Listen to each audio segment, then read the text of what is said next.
ছায়া লজিস্টিক্স নেটওয়ার্কের মাধ্যমে চীনা পণ্য যুক্তরাষ্ট্রে পৌঁছানো নিয়ে মাথা ব্যথা শুরু হয়েছে ট্রাম্প প্রশাসনের। হোয়াইট হাউসের বাণিজ্য ও উৎপাদন নীতি বিষয়ক কার্যালয়ের দাবি 40টিরও বেশি দেশ পণ্যের লেবেল, প্যাকেজিং ও ইনভয়েস বদল করে চীনা পণ্য যুক্তরাষ্ট্রের বাজারে প্রবেশে সাহায্য করছে।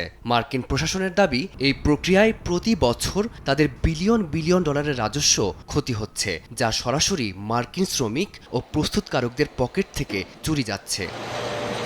গ্রেট ট্রান্সশিপমেন্ট স্ক্যাম নামের এই নেটওয়ার্কে চীনকে সহায়তাকারীদের তালিকায় রয়েছে ইউরোপীয় Union, Mexico, Canada, Bharat, Japan ও দক্ষিণ কোরিয়া। এছাড়া ইন্দোনেশিয়া, থাইল্যান্ড, মালয়েশিয়া ও কম্বোডিয়ার মতো দক্ষিণ পূর্ব এশিয়ার দেশগুলো এতে গুরুত্বপূর্ণ ভূমিকা রাখছে বলে প্রতিবেদনে উল্লেখ করা হয়েছে। বিশেষ করে বৈদ্যুতিক সরঞ্জাম, ইন্টিগ্রেটেড সার্কিট, অ্যালুমিনিয়াম ও মোটর যন্ত্রাংশের মতো খাতগুলো সবচেয়ে বেশি ক্ষতিগ্রস্ত হচ্ছে। অবৈধ ট্রান্সশিপমেন্ট বন্ধে এরই মধ্যে সীমান্ত কর্মকর্তাদের বিশেষ ক্ষমতা দিয়েছে যুক্তরাষ্ট্র।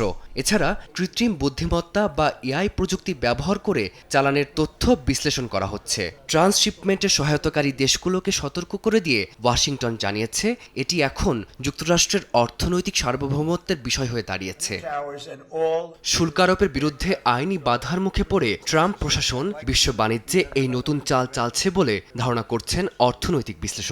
সিঙ্গাপুরের জাতীয় বিশ্ববিদ্যালয়ের এক বিশেষজ্ঞের বরাত দিয়ে গণমাধ্যম আল জাজিরা বলছে, ক্ষতিপূরণ ও হারানো ভাবমূর্তি উদ্ধার করতে এখন জোরপূর্বক শ্রম ও অবৈধ ট্রান্সশিপমেন্টের অজুহাতে বিভিন্ন দেশের উপর নতুন করে শুল্ক চাপানোর চেষ্টা করছে যুক্তরাষ্ট্র। ফারদিন মাঝার, সময় সংবাদ।